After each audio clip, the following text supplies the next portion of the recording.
Okay, so last night while we were having the teaching on the precious human life and impermanence and death, then John Bell's grandfather died.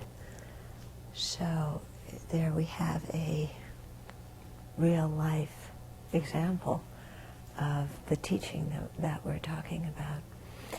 And so it's quite important for us when this kind of thing happens that we don't just take it as, oh, somebody we know or somebody we care about passed away, but this is a pre-warning for me that I too will pass away. Okay, so in other words, instead of feeling so solid that I'm here, immutable, unchanging, to remember that I too am aging, that I too could die even today. Because the thing is that whoever dies, like, okay, today, what is it, October 24th? Okay, so all the people who are going to die on October 24th, this morning, are alive, and none of them think that I'm going to die today. I mean, or maybe a couple of them do. But even if you're in the hospital, even if you're in a palliative care or hospice facility, the mind in the morning may say, well, I'm dying, but it's not going to happen today.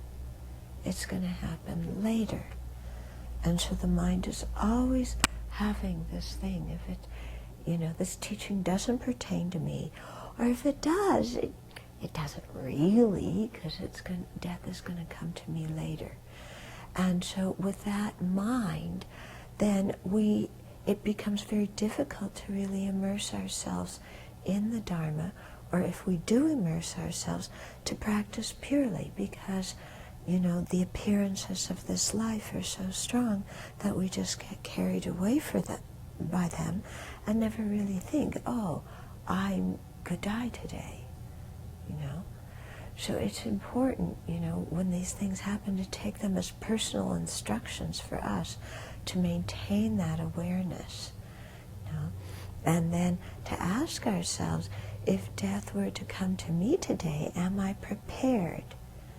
Do I feel content with my Dharma practice? Have I purified sufficiently? Have I created enough merit? Do I even know what to do when I'm dying?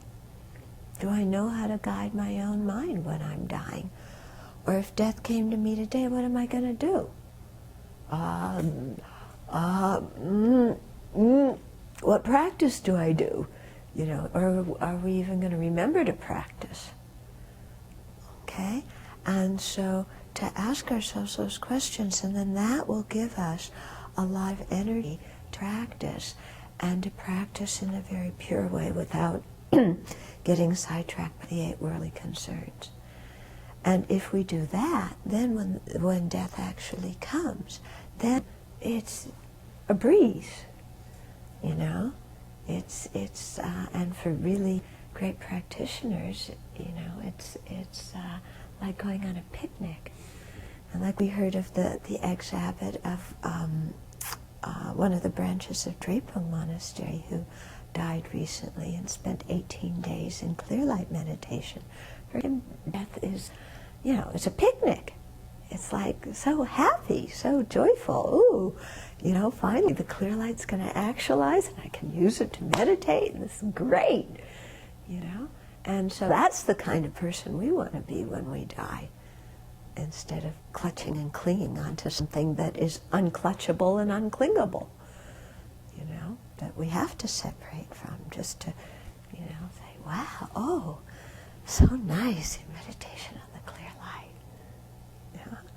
Then I get to go forward and continue working for the benefit of sentient beings, and, then you just relax when you die. Okay? But to have that at the time of death, then we have to have the awareness of death moment by moment as we live.